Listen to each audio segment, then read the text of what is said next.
I found out at a truck stop in Salina, Kansas, not from a phone call, not from a text, from a photograph posted in a Facebook group for classic Kenworth buyers and sellers, a photograph of my truck, my W900L, the one I'd owned for 11 years and put 430,000 miles on, parked in a gravel lot I recognized as the side yard of a property I half-owned, with a caption that read, 1999 Kenworth W900L, rebuilt Cummins ISX, 18-speed chrome package, excellent condition, reserve met, sale pending. I sat in the cab of a rental Peterbilt I was using for the week while the W900L was supposedly in for service, and I read that caption 3 times. Then I looked at the photograph again. The chrome stack on the driver's side had a small dent at the base that I'd put there in 2019, backing into a dock in Wichita, and had never gotten around to having pulled. The dent was visible in the photograph. It was my truck. I called my business partner. It went to voicemail on the first ring. Second ring voicemail means someone saw your name and declined. First ring means the phone is somewhere out of reach. My business partner sent me to voicemail on the first ring, which meant he'd seen my name coming in and put the phone face down and waited for it to stop. That told me everything I needed to know about what I was going to find when I got there. His name was Marcus Hale.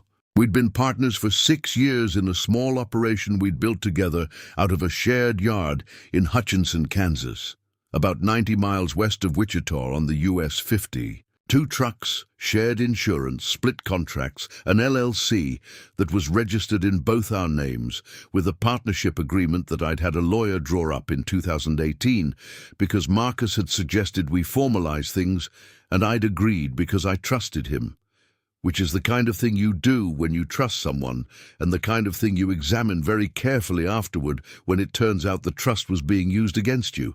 The W900L was mine, not the LLC's, mine personally, purchased in 2013 before the partnership, titled in my name, never transferred to the business entity. I drove it under the LLC's operating authority because that was the practical arrangement, but the title had my name on it, and Marcus knew that and had known it for 6 years. The partnership agreement had a clause, which I remembered clearly because I'd read the document twice before signing, the way you read a document when a lawyer tells you to read it, and you actually do, that allowed either partner to liquidate jointly held assets under specific conditions of business necessity.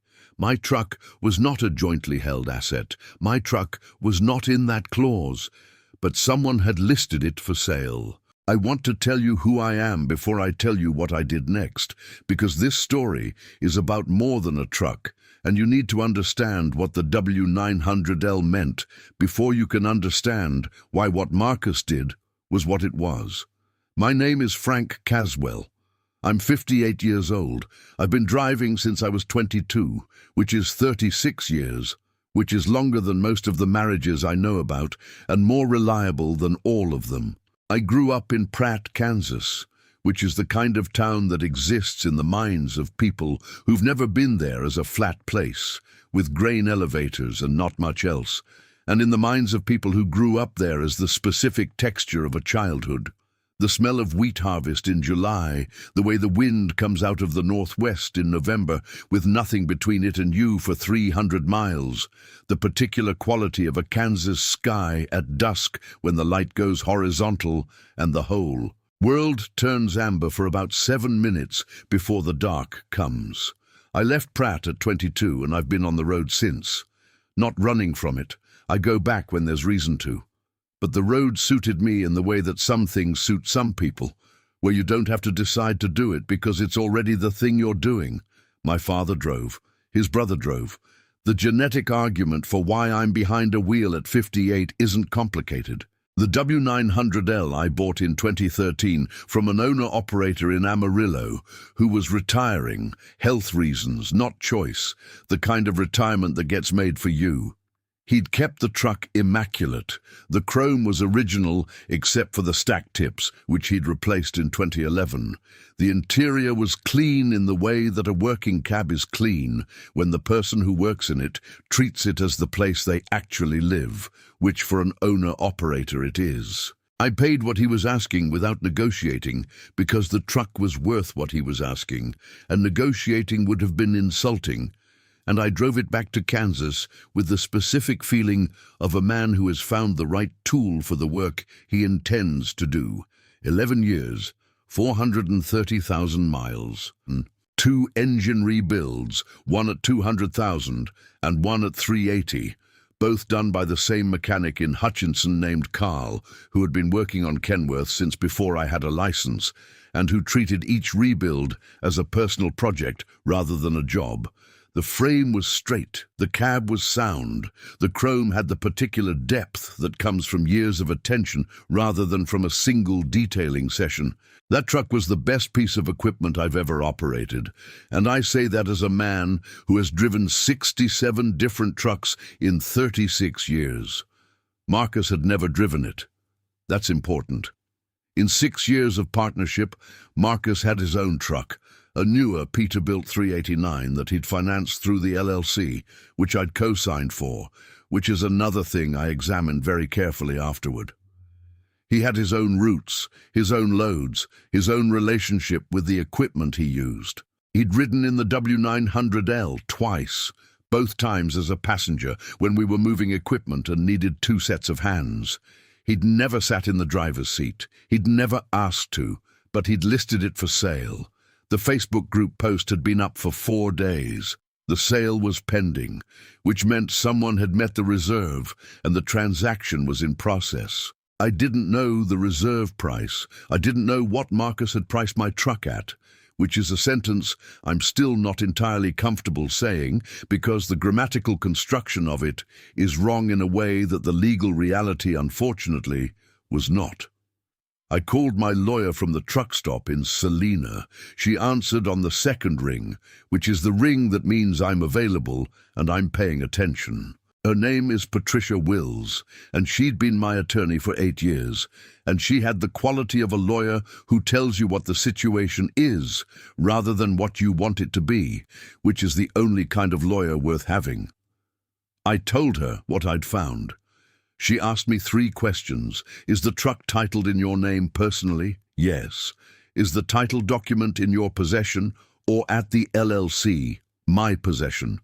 Has the truck been transferred to the LLC at any point? No. Then the sale is void, she said. Marcus doesn't have authority to sell an asset he doesn't own.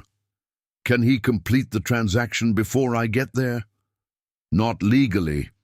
But practically, if the buyer takes possession before you can intervene, you're looking at a recovery process rather than a prevention process.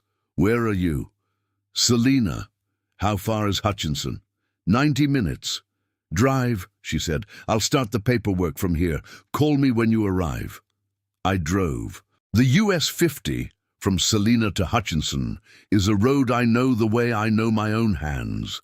Every grade, every town, every stretch of construction that's been in progress since the previous administration. It's not a dramatic road. Kansas doesn't do dramatic in the way that Montana or Colorado do dramatic, with terrain that announces itself and demands acknowledgement. Kansas does something else. It gives you distance and sky and the particular kind of openness that either makes you feel free or makes you feel exposed, depending on what you're carrying. That afternoon in July, running west on the US 50 in a rental Peterbilt with my phone on the seat beside me and 90 miles to go, the openness felt like the second thing. The CB was on, Channel 19. A few transmissions, a westbound trucker noting construction delays near Lyons, a relay about wait station hours, and then quiet. I left it on because I always leave it on, because the habit of keeping the channel open is one I've had for 36 years, and it's not the kind of habit you set aside because your business partner is selling your truck without your knowledge. I thought about what I was going to say when I got there. Not to Marcus. I knew what I was going to say to Marcus, or more accurately, I knew that what I said to Marcus was going to depend on what I found when I arrived, and that preparing a speech was less useful than having the title document and Patricia's number ready.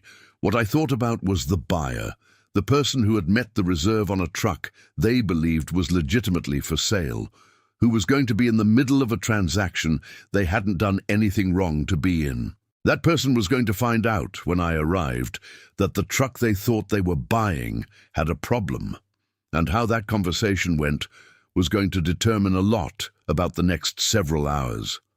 I've dealt with enough freight disputes, loads that arrived wrong, deliveries that went to the wrong address, paperwork that didn't match the physical reality, to know that the conversation you have when something has gone wrong is not the same conversation as the one you'd have if it hadn't. People in the middle of a bad situation have a specific quality of attention. They're listening for what they need to hear, not necessarily for what's being said. You have to find a way to say the thing that lets them hear it correctly. I practiced that conversation for 90 miles. Marcus's property, our property technically, the yard we'd leased jointly since the beginning of the partnership, was on a county road 2 miles north of Hutchinson. 8 acres, a shop building, a fuel tank and gravel yard with capacity for 6 trucks. We'd never had 6 trucks. Most days we had 2, and those 2 days were behind us by the time I pulled in. I pulled in at 3:47 p.m. The W900L was in the yard. My truck, parked in the spot I always parked it, driver's side facing the shop, positioned for easy pullout. A man was walking around it with the focused attention of someone who has already decided to buy something and is now confirming the decision. He was maybe 50, heavy-set, with a canvas work shirt and boots that had real miles on them. He knew trucks. I could tell from the way he walked the exterior, what he looked at and what he didn't, the way his hand went to the frame rail at the rear without thinking about it. Marcus was standing by the shop door with his phone in his hand, and an expression that shifted the moment he saw the rental Peterbilt pull through the gate. I parked. I got out. I had the title document in my inside jacket pocket, folded, where I'd put it before I left the truck stop in Salina. I'd been carrying the title in my truck since 2013, in a document wallet in the passenger side door pocket, because an owner-operator keeps their title with the truck. When I'd taken the rental for the week, I'd transferred the wallet to my jacket out of habit, and that habit had just become the most important thing I'd done all week. I walked toward the W900L. The buyer heard me coming, gravel underfoot. There's no quiet approach on a gravel yard, and turned. His name, I found out later, was Dennis Pruitt. He ran a small operation out of Emporia, about 80 miles east, and he'd been looking for a W900L in good condition for a year and a half, because his son had just gotten his CDL and wanted to run his own truck, and Dennis wanted to set him up with something with character rather than something new. He'd found the listing 4 days ago. He'd driven out, looked at the truck, agreed to the price, and was here today to complete the paperwork. He had done nothing wrong. The expression on his face when he saw me walking toward my truck, not toward Marcus, toward the truck, was the expression of a man who has just registered that something in a situation he thought he understood has changed. Not alarm, not guilt. The specific alertness of someone recalibrating. I stopped at the driver's side door, put my hand on it, not dramatically, just the way you put your hand on something that's yours. "This your truck?" Dennis said. "Yes," I said. He looked at Marcus. Marcus was still by the shop door and hadn't moved toward either of us, which told me everything I needed to know about where Marcus's courage had gone. Dennis looked back at me. His expression had settled into something that I recognized as a man deciding how to conduct himself in a situation that had just become complicated. "You Frank Caswell?" he said. "Yes." He nodded slowly. "The title's in your name?" "Yes." "Not the LLC?" "No."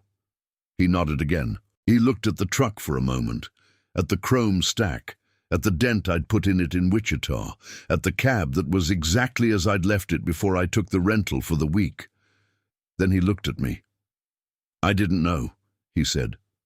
"I know you didn't," I said. "This isn't about you." He absorbed that. "What happens now?" "The sale doesn't complete.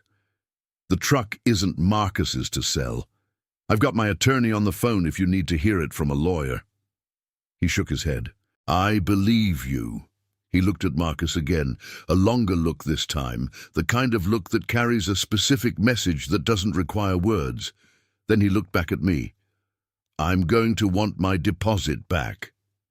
"That's between you and him," I said. "I can't speak to what he represented to you or what money changed hands. But Patricia Wills is my attorney and she can document that the title was never his to transfer, which should help you recover whatever you paid." Dennis Pruitt reached into his shirt pocket and handed me a business card. "Have her call me," he said. He took one more look at the W900L, the look of a man saying goodbye to something he'd wanted. And then he walked to his truck, a late-model Silverado parked near the gate, and he left. The gravel settled after his tires. I stood in the yard with the title in my jacket pocket and the W900L at my left hand, and Marcus still by the shop door, and the Kansas afternoon doing what Kansas afternoons do in July, pressing down with a heat that's dry and total, the kind that makes everything at the edge of your vision shimmer slightly. I walked toward Marcus. He'd had the 90 minutes since my name had appeared on his phone screen, the call he'd sent to voicemail on the first ring, to decide what he was going to say. I gave him credit for that.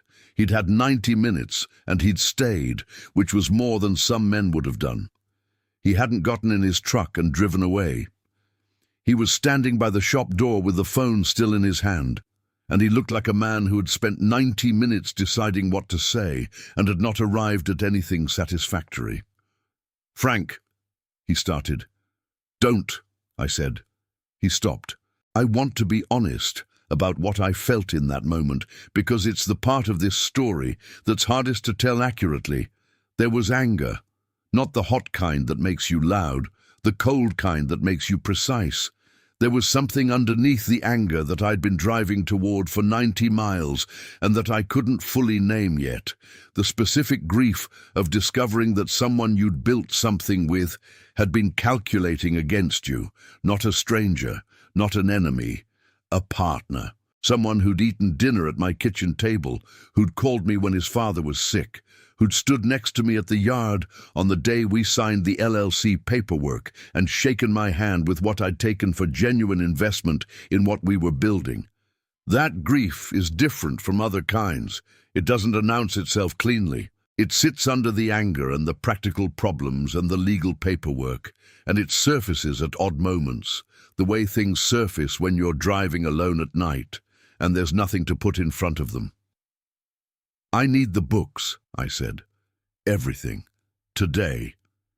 "Frank, if you'd let me explain—" "Marcus." I said his name the way you say a name when you want the other person to understand that the next thing you say is the limit of the conversation. "I need the books. The operating account statements, the insurance documents, the lease paperwork. Patricia Wills is going to be here in 2 hours. Have everything ready." He looked at me for a moment. Something moved in his expression. Not remorse exactly, but the thing that comes before remorse, which is the recognition that the situation has resolved itself in a direction that leaves him without a position to defend. "The business isn't doing well," he said. "You know that." "I know the business isn't doing well. I've been watching the margins for 8 months, and I've been saying we need to restructure. What I didn't know was that your solution was to sell my truck without telling me. The reserve was going to cover the operating deficit through the end of the year." "It's not your truck to use for that," I said. "It was never your truck." He didn't answer. "The books," I said. 2 hours. I walked back to the W900L. I unlocked the driver's side door, My key, the key I'd carried on the same ring as my house key for 11 years, and climbed in. The cab smelled like it always smelled. The specific combination of the interior material and the engine and the years of coffee and miles that accumulates in a working cab and becomes its own thing, the way a place develops a smell that belongs to it. I sat in the driver's seat and put both hands on the wheel. The yard was quiet. Marcus had gone into the shop. The Silverado was gone. The gravel was still settling from Dennis Pruitt's departure. I called Patricia. "How did it go?" she said. "The buyer was decent about it. He wants his deposit back." "That's straightforward. I'll contact him tomorrow." A pause. "And Marcus?" "I need the books in 2 hours. Can you be here?" "I'm already on the 61 heading your way." That's Patricia Wills, already on the road before I asked. She arrived at 5:20 p.m. Marcus had the documents ready. Not organized, not labeled, but present, stacked on the workbench in the shop in the way that a man presents paperwork when he knows he's lost the argument and is trying to demonstrate cooperation. Patricia went through it with the focused efficiency of someone who has done this before, which she had. She'd dissolved 2 other partnerships in her career, and she understood the specific architecture of a business relationship coming apart. What documents mattered, and what were filler, and what was missing that should have been there. She arrived at 5:20 p.m. Marcus had the documents ready, not organized, not labeled, but present, stacked on the workbench in the shop in the way that a man presents paperwork when he knows he's lost the argument and is trying to demonstrate cooperation. Patricia went through it with the focused efficiency of someone who has done this before, which she had. She'd dissolved 2 other partnerships in her career, and she understood the specific architecture of a business relationship coming apart. What documents mattered and what were filler and what was missing that should have been there. I watched her work for 20 minutes without interrupting, because Patricia Wills, working through a stack of financial documents, is not something you interrupt. She had a legal pad beside her, and she made notes in a handwriting that was compact and precise, and that I'd learned over 8 years meant she was finding things. The more she wrote, the more she'd found. She wrote for 20 minutes. Marcus stayed on the other side of the shop. He'd found a task involving an oil filter and a shelf that didn't need organizing, and he was giving it attention that it didn't merit, and the shop was large enough that the distance between us felt managed rather than accidental. At one point, Patricia looked up from the documents and said, without directing it at anyone specific, "I need the Q3 and Q4 statements from 2022 and 2023. Marcus said, "I'll have to look for those." Patricia said, "Please do." He went into the office. He was gone for 11 minutes, which is longer than finding a set of quarterly statements in a functional filing system should take, and exactly the right amount of time for a man who has been managing an account with things he'd prefer not to present. When he came back, he had 2 folders that were less complete than they should have been, and Patricia took them and added them to her stack without comment.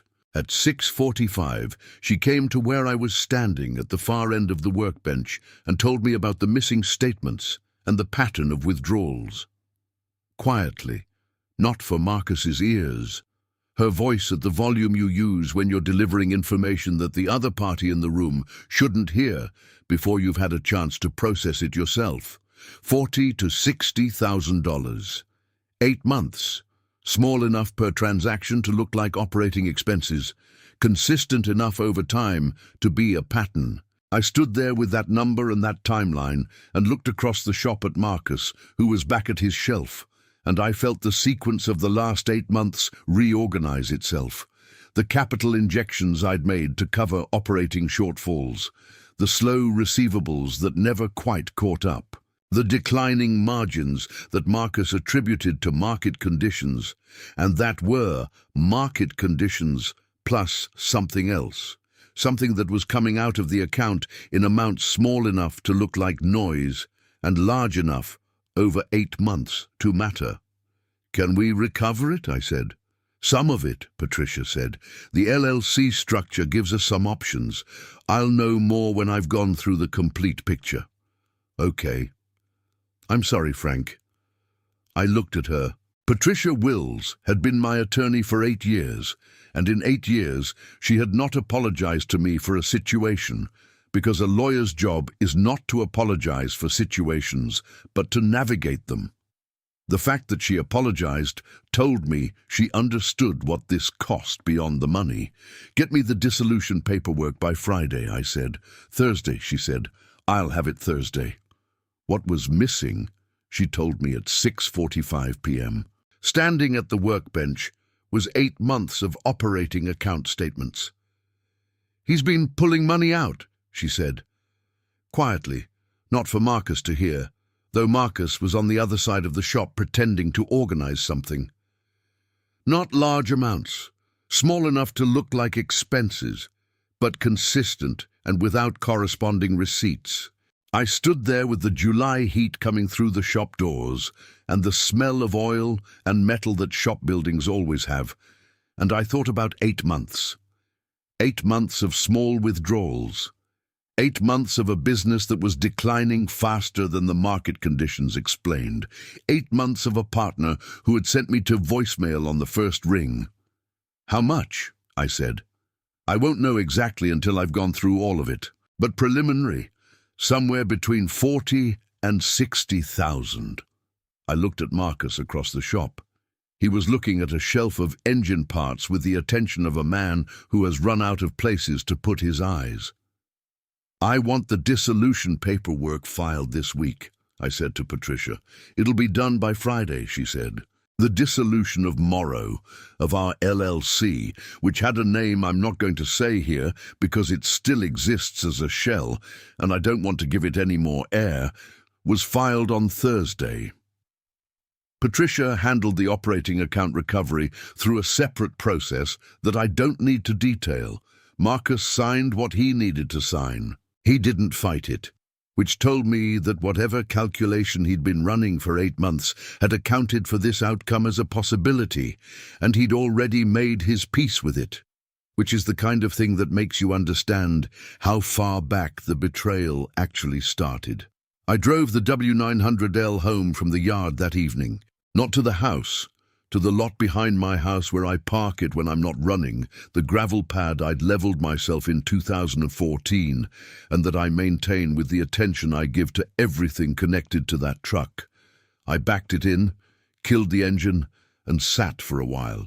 The Kansas evening in July has a specific quality at the end of a day like that one. The heat breaking slightly as the sun goes down, the sky going from white to the deep amber that precedes the dark, the wind coming out of the southwest, carrying the smell of cut wheat from somewhere west of town. I sat in the cab with the window down and the engine cooling, and I let the evening do what it does. I thought about 6 years, not bitterly, or not only bitterly. 6 years of a partnership is 6 years, and some of it was real. The first year, when we were figuring out the routes and the contracts and the operational rhythm of running 2 trucks under one authority, there was a quality to the work that I've looked for in partnerships before and rarely found, a genuine shared investment in the outcome. Marcus cared in the beginning, about the routes, about the accounts, about showing up. I believe that.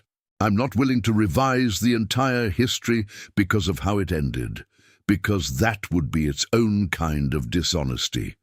What I think happened, and this is my reading, not a documented conclusion, is that Marcus hit a wall somewhere around year 4, when the margins started compressing and the roots got harder and the money stopped feeling like growth and started feeling like maintenance. Some people are built for building and not for maintaining. They need the energy of the early stage, the problem-solving, the forward motion, the sense that something is being created. When that phase ends and the work becomes sustaining rather than building, they lose the thread. They start looking for exits. Marcus started looking for exits. He found one that used my truck as the door. I've been operating solo since the dissolution. No partner, no LLC, just my operating authority and my truck and the accounts I brought with me and the ones I've added since. It's leaner. The margins are tighter on some things and better on others. And the accounting is simple enough that I don't need Patricia to make sense of it, which is not a small thing. The W900L has 468,000 miles on it now. Carl did a full inspection after the dissolution. I wanted to know the truck's condition had held during the week I was in the rental. And his report was clean. Frame, engine, drivetrain, suspension, all within his standards, which are higher than mine. He said, "You've got another 100,000 easy if you keep doing what you're doing. I intend to keep doing what I'm doing." Dennis Pruitt got his deposit back. Patricia handled it directly, and the documentation she provided him was thorough enough that he had no exposure. He sent me an email 3 weeks later, I don't know how he found my address, probably Patricia, that said, "I hope you got it sorted. The truck deserved better than what happened to it. If you ever decide to sell it the right way, I'd like to know." I replied, "I appreciate that. I won't be selling it." He wrote back, "Didn't think so." That's a man who understood what he was looking at when he saw me put my hand on that door in the gravel yard in Hutchinson. He understood and he stepped back, and he didn't make it harder than it needed to be. And I've thought about that more than I've thought about Marcus. The decency of a stranger in a situation where he'd have been justified in being difficult. The road gives you that sometimes. People you don't know who behave correctly under conditions that would excuse them from the requirement. Dennis Pruitt drove 3 hours from Emporia to look at a truck he couldn't buy, found out the transaction was void, asked for his deposit back without drama, and sent a decent email 3 weeks later. That's the whole of his part in this story, and it's clean. Marcus's part is not clean, but it's behind me, which is the appropriate direction for things that are done. The US 50 west of Hutchinson is the road I run most often now, solo, with the W900L on the routes I know, and a few I'm building. The Kansas plains in the summer have a quality that I've described badly to people who haven't seen them, and given up trying to describe to people who don't want to. The sky is the thing, not the land, which is flat in a way that either means everything or nothing depending on what you're looking for. The sky is enormous in a way that feels structural, like it's holding something up rather than just being there. And at dusk, when the light goes horizontal and the amber comes in from the west, the whole plain turns into something that I don't have the right word for, that I've stopped trying to find the right word for, and that I just drive through, because driving through it is better than describing it. The chrome on the W900L catches that light in a particular way. I've noticed it 100 times and I still notice it. The stack, the bumper, the trim on the cab, it all goes amber in that light, the same color as the wheat fields, the same color as the sky at the edges, the whole truck becoming part of the landscape for 7 minutes before the dark comes. I keep the CB on channel 19. I note the weather. I make the deliveries. The title is in the door pocket where it belongs. If you stayed with me all the way across Kansas, thank you. Drop a comment before you go. What would you have done in those 90 minutes on the US 50, knowing what was waiting at the other end? I've asked myself what I'd have done differently, and I keep coming back to the same answer, which is nothing, which is either wisdom or stubbornness, and I've stopped trying to tell the difference. Subscribe before you leave. The next story is a different road, a different driver, a completely different kind of weight. But the cab is always the same size, and what you carry in it is always your own. Roll safe, keep your title close. I've left the beginning out, and the beginning matters. Marcus Hale and I met in the spring of 2017 at a fuel stop on the US 50 east of Hutchinson.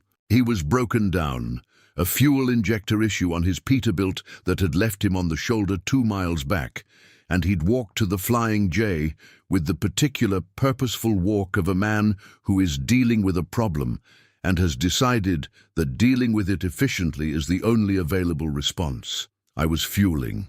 He came in, asked the counter staff if there was a mechanic on call, was told there wasn't, and stood at the counter for a moment with the expression of someone recalculating. I told him I knew a mechanic in Hutchinson who might come out on a Sunday for the right ask. That was Carl. Carl came out. The injector was replaced by 3 in the afternoon. Marcus and I sat in the Flying J diner for 2 hours while Carl worked, and we talked the way people talk when they have time to kill, and a professional context in common, routes, rates, the state of the regional freight market in central Kansas, which in 2017 was recovering from a rough couple of years and showing the specific signs of a market that's about to get competitive again. Marcus was sharp. I want to say that clearly because it matters for understanding how the partnership happened. He wasn't just competent. He understood the market in a way that complemented how I understood it. I ran on relationships and reputation, which is the long game model.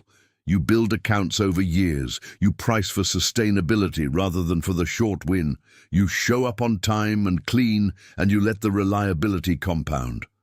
Marcus understood volume and timing. He thought in terms of market windows, about when a certain type of freight was moving and how to position to catch it. Different skill sets. The kind of different that, in a partnership, means you cover each other's gaps. We exchanged numbers that afternoon. I didn't expect much to come of it. The freight industry is full of people you meet at fuel stops and exchange numbers with and never hear from again, because the road keeps everyone moving and the contacts don't always stick. But Marcus called 2 weeks later with a load he couldn't cover. He'd overcommitted and needed someone to take a Wichita to Denver run on short notice. I took it. It worked.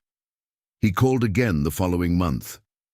By the end of 2017, we were running coordinated often enough that the informal arrangement was costing us both in inefficiency.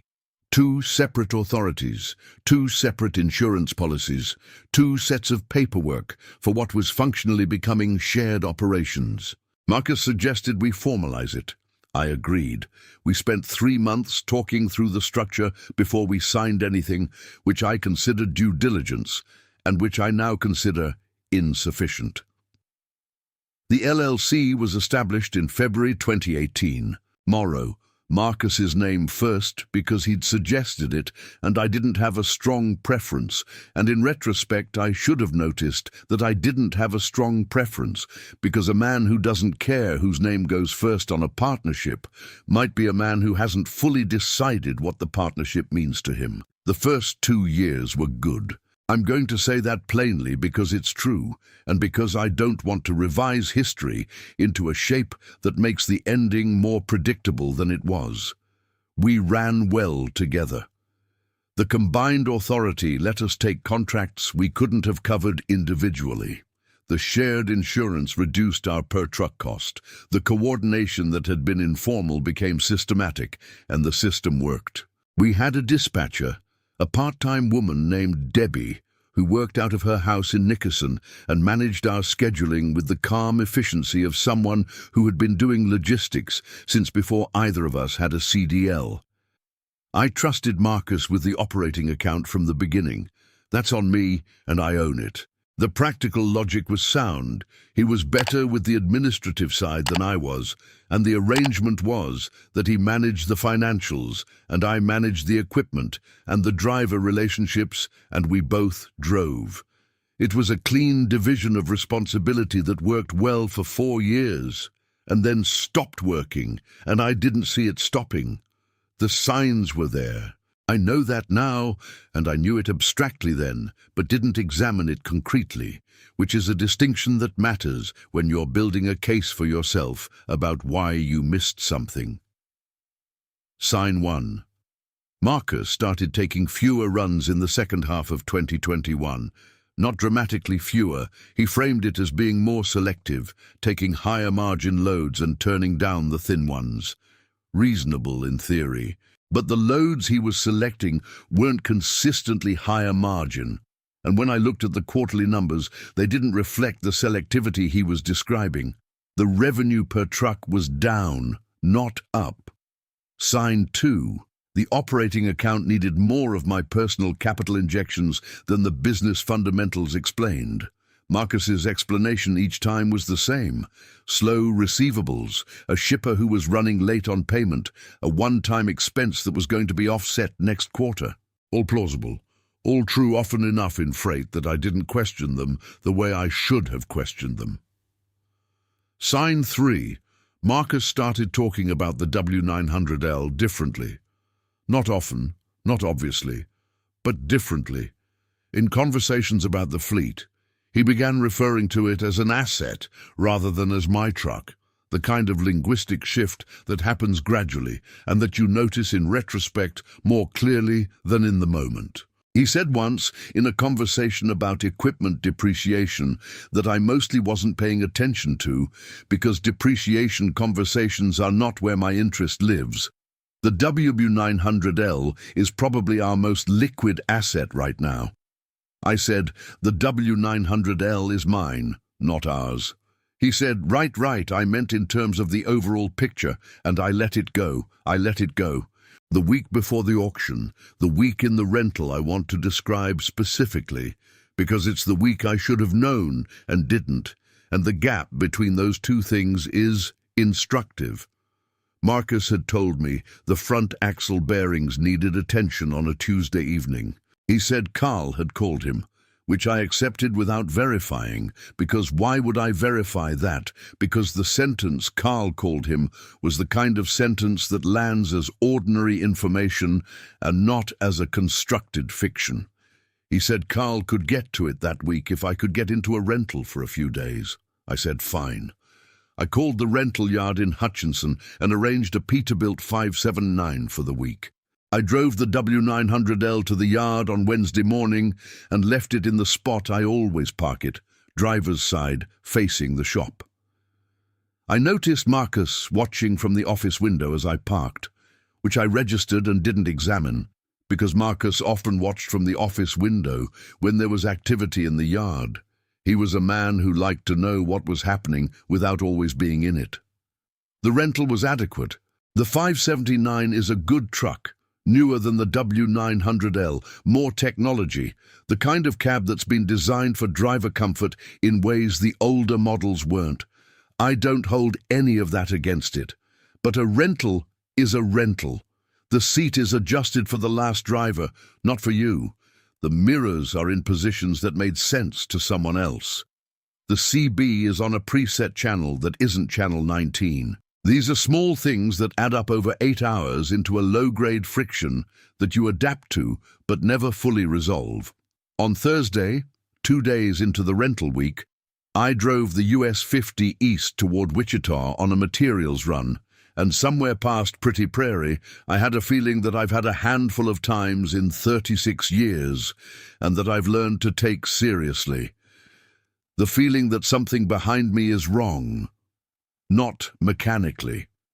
The rental was running fine. It was something else. The specific unease of a man who has left something in a place where it doesn't belong and whose nervous system is sending a signal that hasn't yet resolved into language. I noted it. I didn't act on it because the signal wasn't specific enough to act on, and because I had a delivery window in Wichita, and the practical demands of the route don't pause for unease that can't be named. I made the delivery. I drove back to Hutchinson. I parked the rental and went into the office, and Marcus was on the phone and waved at me in the way that means I'll be a minute, and I made coffee and sat at the desk and looked at the route map on the wall, and the unease sat in my chest without resolving. That was Thursday. The Facebook post appeared Saturday afternoon. 2 days of unease. 2 days of a signal I didn't act on because I couldn't name it. And then the naming arrived in the form of a photograph of my truck with a caption that said, "Sale pending." I've thought about those 2 days, about what the nervous system was registering that the conscious mind hadn't processed. I think it was the window, the quality of the week. A week in a rental while my truck was in service had a different texture from any previous week in a rental, and the texture was the texture of a window being held open for a reason I didn't know yet. You feel that sometimes.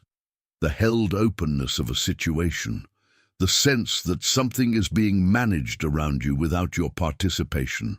I felt it and didn't examine it and drove the US 50 to Wichita and back and made my coffee and looked at the route map. Next time, I'll examine it.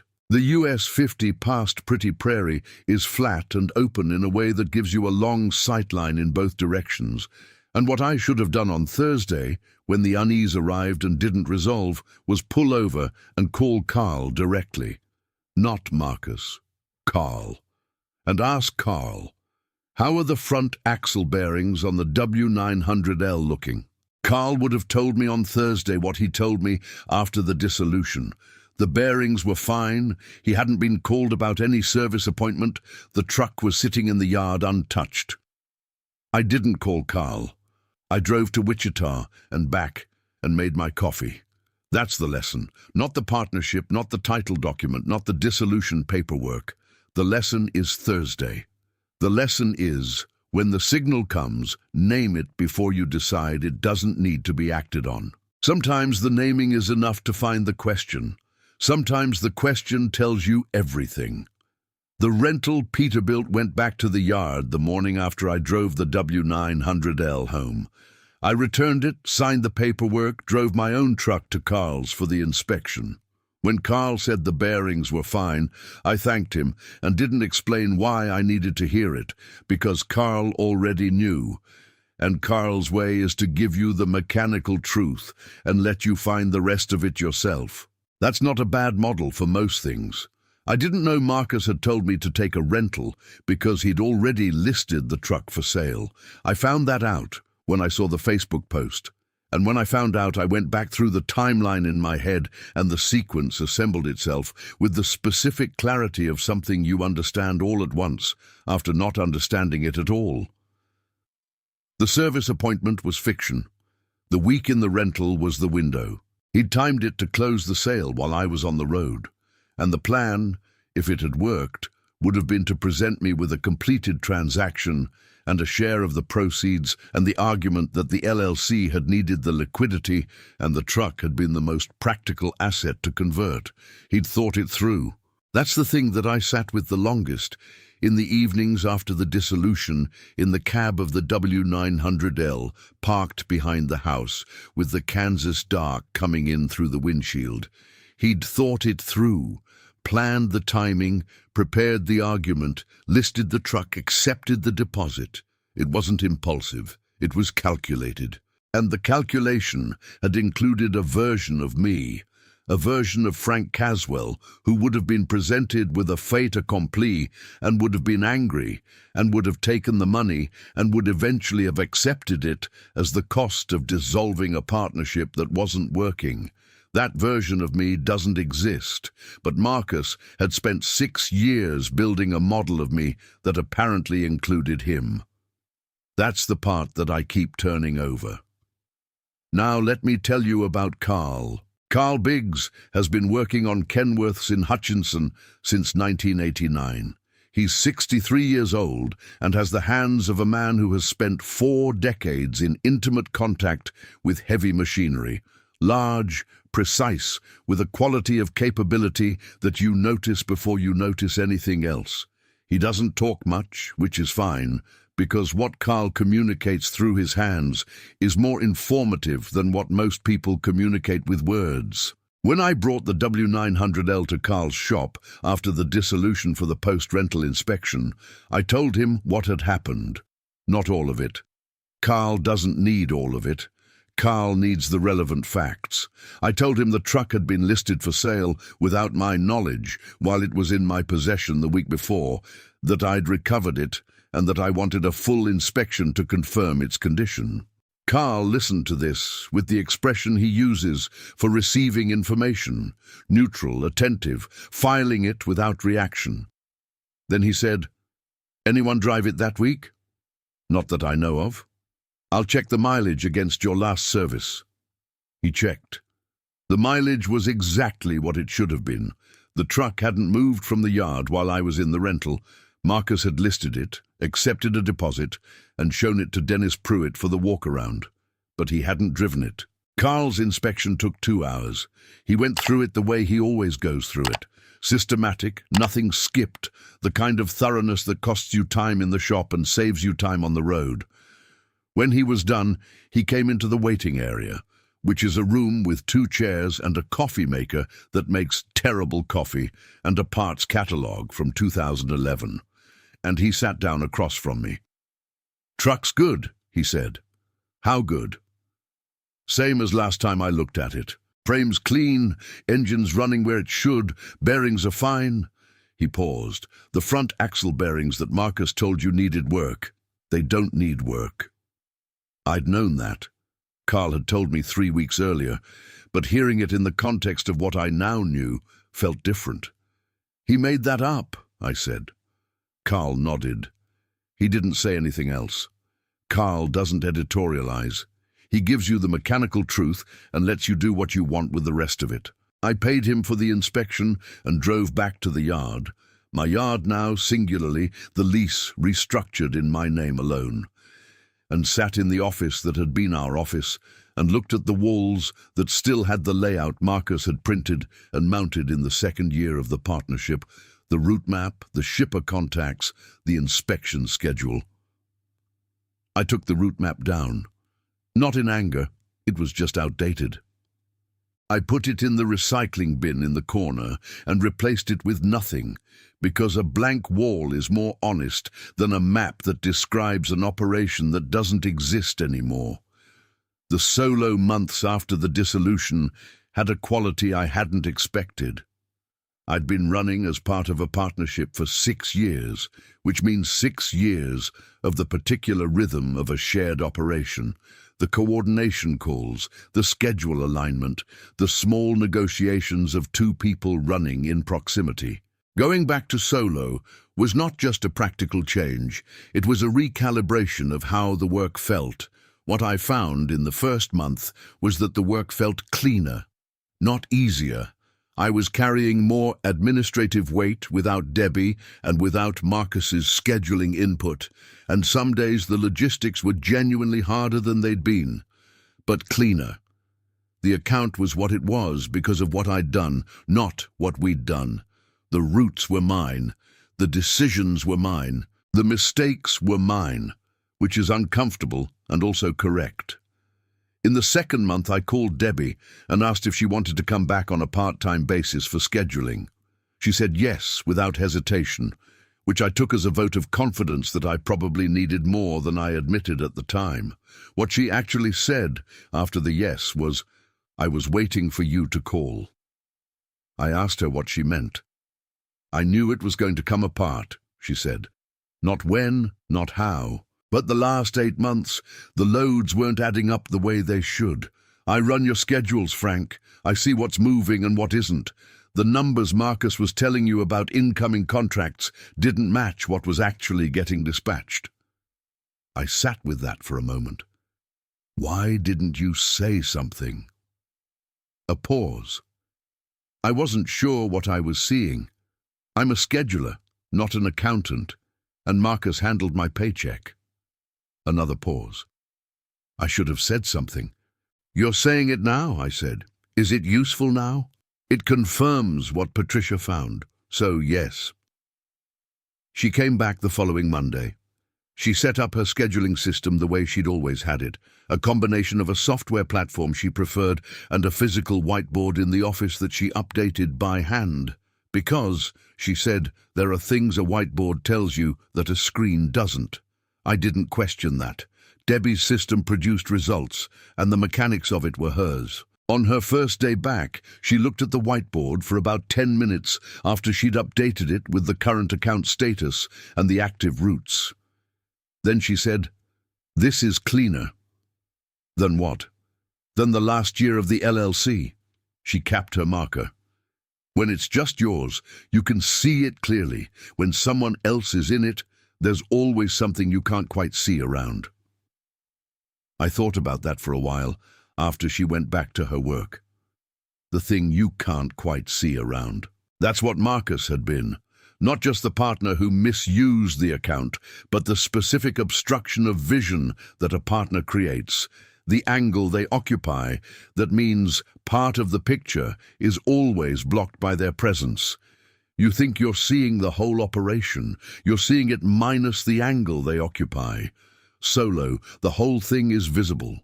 All of it, including the parts that aren't good yet, which is better than a partial view that looks complete. I don't say this against partnership in general.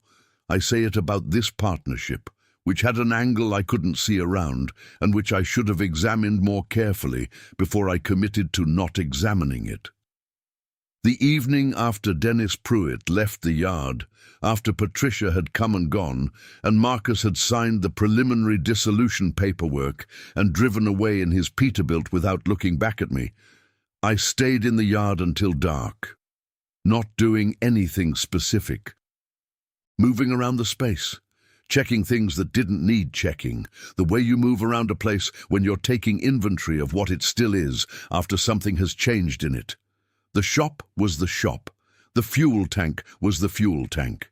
The gravel was the same gravel it had always been, with the same patches where Marcus had meant to add more material and never had. The W900L was in its spot. I walked around it the way Dennis Pruitt had walked around it 4 hours earlier, not appraising, just looking.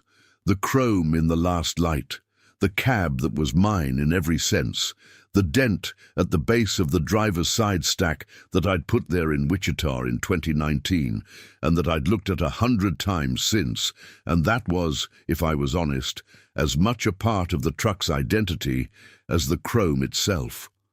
A mark of use, a mark of time spent. Marcus had listed this truck for sale. He'd put a price on it and accepted a deposit, and planned to present me with a completed transaction, and he'd done it not out of malice.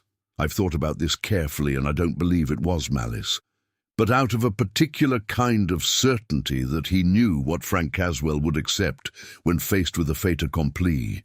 He'd built a model of me, and trusted the model more than he trusted the man, and the model was wrong. The model was wrong because it didn't include the title in the jacket pocket.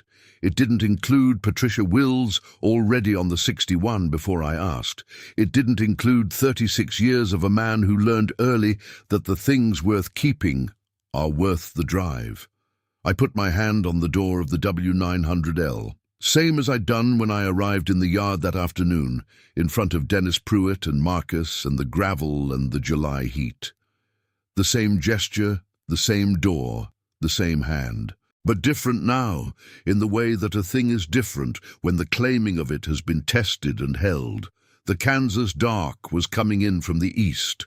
The sky to the west still had the last of the amber, the color I've never found the right word for, the color that belongs to this specific land, at this specific hour, and nowhere else. The chrome caught it one more time before the dark arrived. I got in, started the engine, listened to it run.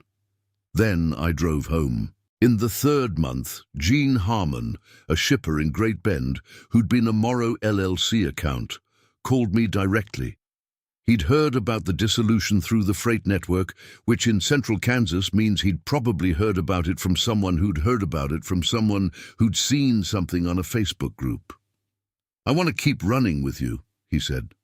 "Not the LLC, you personally." "That works," I said. "Good." A pause. "You doing okay?" "Working on it," I said. "That's the right answer," he said. "Gene Harmon has been a regular account since that call. He ships building materials, roofing components, structural fasteners, the kind of freight that's consistent and not complicated, and that loads cleanly and delivers without drama. It's the kind of account that anchors a small operation, the account you plan around, because it's reliable. And I've been grateful for it in the specific way you're grateful for something that came to you at the moment you needed it without you having to ask. The partnership with Marcus cost me the 6 months of drawn-down operating funds that Patricia recovered partially, 2 contracts that had been in Marcus's name and that didn't survive the dissolution, and the week in the rental that I can't get back. It gave me the lesson about title documents and operating accounts and linguistic shifts and what it means when a partner starts calling your truck an asset. There's a version of this story where I'm angrier than I am. I understand that version. The facts support it. But anger at Marcus Hale for what he did takes energy that I'd rather put somewhere else, and the somewhere else I've chosen is the W900L and the US 50, and the accounts I'm building, and the particular quality of the Kansas sky at dusk that I will never stop finding worth looking at. Dennis Pruitt's email is still in my inbox. I haven't deleted it. I read it occasionally. Not out of sentiment, but because it's a useful reminder of what the worst day of that whole episode actually produced, which was a clear title, a dissolved partnership, a truck inspection that confirmed 430,000 miles of correct maintenance, and a decent man from Emporia who understood what he was looking at and stepped back. That's a reasonable accounting of a bad day. The W900L is in the lot behind the house. I'm running a load to Denver day after tomorrow, a building materials consignment for Gene Harmon. Straightforward, the I-70 west through the Flint Hills and into Colorado, which is a run I've done many times and that I look forward to in the specific way that you look forward to a familiar road after a period of unfamiliar things. The Kansas Flint Hills on the I-70 in early morning are a thing I haven't described yet, and should. The highway cuts through rolling tallgrass prairie that turns green in the spring and gold in the fall, and in July is a specific amber that has nothing to do with harvest. It's just the color the grass is, deep and warm and moving in the wind that's always there, and the road through it is elevated enough in sections that you can see the hills rolling in every direction with no structure in any direction, no town, no tower, nothing made by anyone except the road itself, cutting through like a reminder that somewhere there's a destination, even when you can't see it. That's where I'll be day after tomorrow, eastbound in the evening on the return. The truck empty, the sun going down behind me, the chrome going amber in the last light. The title is in the door pocket. The channel is open. That's the whole picture.